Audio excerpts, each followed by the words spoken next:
सो hi guys, कैसे हैं आप लोग। आई होप आप सभी अच्छे होंगे, खुश होंगे और मस्त होंगे। ठीक है, तो फाइनली आज आपका इंग्लिश का सेकंड पेपर हो गया बोर्ड का। ठीक है, आज मैं यहाँ पर आपके साथ डिस्कस करने वाली हूँ। ठीक है, तो यहाँ पर सेट 1 है यहाँ पर। ठीक है, तो आप इसे देख लेना। आई होप अगर चैनल पर नहीं हो ना तो चैनल को सब्सक्राइब कर लेना। ठीक है, एंड से शेयर करना। ठीक है, तो अब नेक्स्ट हम बात कर देते हैं आज के पेपर की। ठीक है, तो मैं ये अभी यहाँ पर सेट 1 के बारे में डिस्कस कर रही हूँ ऑलरेडी। देखो, इसमें जो भी मैं आंसर बताऊँगी ना वो सिर्फ मैंने जो लगाया है ना, जो मेरे को लगता है कि हो सकते हैं। तो आप बिल्कुल ही ये मत मान लेना कि यही आंसर है। ठीक है, अगर आपको लगता है कि नहीं इसका ये आंसर होगा तो आप नीचे कमेंट बॉक्स में कमेंट कर सकते हैं मेरे को। ठीक है, तो ये हमारा इंग्लिश कोर का पेपर था, 80 मार्क्स का एंड ड्यूरेशन 3 आवर्स। ठीक है, तो फ्रेंड्स सबसे अच्छी बात मेरे को ये देखने को मिली कि जो मैंने कल सैम्पल पेपर कराया था ना, जो आपको वीडियो में, उसी से लास्ट जो 5 मार्क्स के क्वेश्चन है ना वो सेम उसी फॉर्मेट में आए हैं। आप देखना, अभी मैं आपको दिखाऊंगी। ठीक है, तो देखो, ये तो यहाँ पर सबसे पहला सेक्शन ए हमारा जो है ये रीडिंग स्किल्स है। ठीक है, तो इसे आपको जो आंसर आपने लगाए तो उन्हें कमेंट में कर देना। ठीक है, तो वीडियो काफ़ी लंबी हो जाएगी। ठीक है, तो आप ये हम डायरेक्ट सीधे सेक्शन बी से शुरू करने वाले हैं। ठीक है, तो यहाँ पर ये इसके ऐसे MCQs में ये क्वेश्चन पूछे गए थे यहाँ पर। नेक्स्ट इधर भी ऐसे ही है। ठीक है, तो यहाँ पर ये read the text even below, ये सेकंड पैसेज है। ठीक है, तो यहाँ पर आप लोगों ने ये इधर क्वेश्चन ये वाले कर दिए होंगे। तो ये आ गया हमारा सेक्शन बी।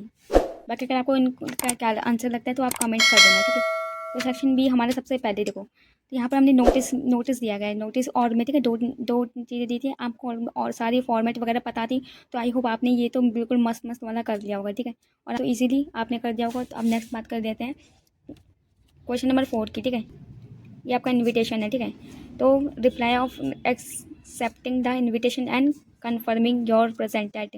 ठीक है, तो ये इन्विटेशन था, इसमें भी आपको सीधा क्या था, फॉर्मेट लगानी थी। ठीक है, फॉर्मेट आपको जब पता होगी ना तब आप इजीली आपने ये भी कर लिया होगा। इसके और में यही ड्राफ्ट इन्विटेशन, इसमें भी इन्विटेशन था। तो जो आपको समझ में आया होगा वो आप लोगों ने कर लिया होगा। ये 4 मार्क्स था। ठीक है, अब नेक्स्ट क्वेश्चन नंबर 5 आप देख लीजिए। तो इसमें यहाँ पर जॉब लेटर का जो भी है एडवर्टीजमेंट यहाँ पर दे रखा है आप लोगों को, ये तो यहाँ पे बायोडेटा भी साथ में लिख रहा था। तो काफ़ी ज़्यादा इजी था। इसकी भी अगर आपको फॉर्मेट आप आई होप आप सभी को पता होगा और आपने ये वाला सेक्शन जो है ना अच्छे से किया होगा, क्योंकि ये काफ़ी ज़्यादा स्कोरिंग जो है सेक्शन है। ठीक है, तो इसके और में देखो यहाँ पर फिर से right editor of a national dairy. ठीक है, राइट लेटर टू एडिटर आ गया यहाँ पर सेक्शन बी में। तो ये तो काफ़ी सही था।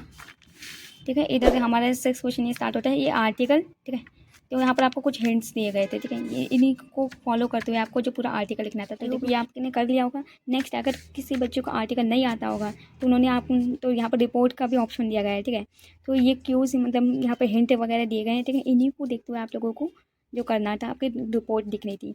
तो आई होप आप लोगों ने इन दोनों में से जो भी आपको अच्छा लगा होगा वो कर लिया होगा, सही लगा होगा वो कर लिया होगा। ठीक है, नेक्स्ट बात कर लेते हैं।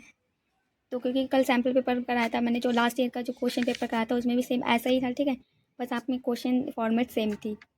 अब नेक्स्ट बात कर लेते हैं यहाँ पर सेक्शन सी, जो ताकि आपका सबसे ज़्यादा स्कोरिंग वाला जो चीज़ है। ठीक है, स्कोरिंग वाला सेक्शन है ये काफ़ी ज़्यादा। तो 40 मार्क्स का था ये। ठीक है, तो यहाँ पर 7 यहाँ पर पोएम्स जो मैंने बताई थी ना आपको, जो इंपॉर्टेंट है देखो वहीं से आ गए थे डायरेक्ट। रोड साइड स्टैंड इस पोएम से दिया गया है। ठीक है, 7th क्वेश्चन। इसमें भी आपको हिंट ऑप्शन में वो और करके दे रखा था। ठीक है, अभी अभी मैं 1 मिनट बताती हूँ। ठीक है, यहाँ पर और में कौन सी पोएम आई है, माई मदर राइट 66, वो वाली पोएम आई है। इसका क्वेश्चन नंबर 1 देख लो जल्दी जल्दी। Select option that has the same literary device as in the sadness that lurks near the option window there। ठीक है, तो इसका ऑप्शन मेरे को ये art wash away from the soul the dust of everyday life. ठीक है, तो ये लगा। ठीक है, अगर आप लोगों को लगता है कि कुछ और भी हो सकता है बट अगर आपको लगता है, देखो ये प्रॉपर 100% तो नहीं कह सकते। ठीक है, बट क्योंकि अभी CBSE ने अभी जो है आंसर की तो नहीं दिया, बट आपको क्या लगता है वो बताना। ठीक है, बाकी मेरे हिसाब से तो ये होंगे।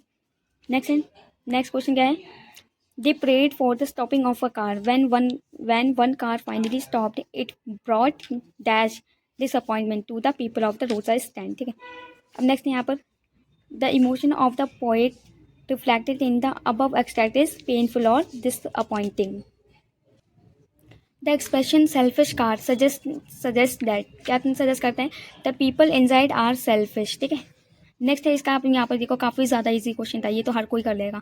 Based on the rhyme scheme evident in the last 2 lines of the extract which word would rhyme with the last line. देखो आप लास्ट लाइन हमने देखनी है, तो यहाँ पर लास्ट लाइन देखो क्या रहा, बाउंड, इसका राइम क्या हो जाएगा, साउंड। ठीक है, तो ये तो हमारा इसका साउंड हो जाएगा, ठीक है। रिप्लाई होगा नहीं, प्रास होगा नहीं, क्योंकि साउंड बाउंड। अब यहाँ पर और करके दे रखा है बट सून। ये कौन सी पोएम है? माई मदर एट 66, ये वाली पोएम है, ठीक है। तो यहाँ पर देखो, select the correct option. The impact of merry children on poet's mind, क्या इम्पैक्ट पड़ा था उसका? ब्रॉड कम्फर्ट, ठीक है। नेक्स्ट है the tone of the poet expressed in the above lines is sadness and helplessness, ठीक है। तो ये वाला पॉइंट। नेक्स्ट है कि the words wan pale indicate the mother's weakness, sickness and old age, ठीक है, क्योंकि वो काफ़ी ज़्यादा बूढ़ी हो गई थी, ठीक है, और कमज़ोर भी दिखने लग गई थी, तो यहाँ पर उनके लिए ये वाला वर्ड यूज़ किया गया। नेक्स्ट फोर्थ हम बात कर लेते हैं। Complete the following sentence appropriately.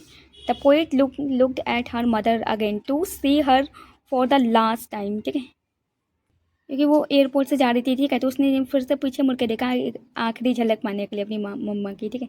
Next है explain the inference that can be drawn from the line felt that old familiar ache.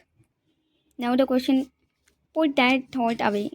What is the intention of poet that can be inferred from the above line? In line से हम क्या, जो poet कहना चाहता है ना, हम उसे इसके इंटेंशन क्या लगा सकते हैं? तो इधर देख लो, she does not want to she do not want to think about her mother death, ठीक है। तो ये वो और ज़्यादा सोचना नहीं चाहती अपनी मम्मी के डेथ के बारे में। सो फ्रेंड्स, ये हमारा नेक्स्ट 8th क्वेश्चन आ गया है। ये कौन सा? Journey to the end of the earth, ठीक है, इस वाली चैप्टर से लिया है विस्तार से, ठीक है। तो यहाँ पर देखो पहला question, as per the given extract the reason for the success of the program is. तो उस प्रोग्राम जो स्टार्ट किया गया था उसकी सक्सेस क्या बता रहा है यहाँ पर? काफ़ी देखो डाउटिंग वाले, काफ़ी मतलब ऐसा लगेगा आपको कि सारा सही है, देखो। तो इसका जहाँ तक मेरे हिसाब से तो द एक्सपोजर टू रियलिटी, ठीक है, तो रियलिटी से अवगत कराना था उनका मेन, ठीक है। तो यहाँ पर देखो, यहाँ पर आपको कुछ ऐसे क्या होगा आप लोगों ने कि इसी में स्टैंजा में से आंसर ढूंढने लगे होंगे, बट देखो गाइस ऐसा नहीं है। तो नेक्स्ट हमारा देख लो,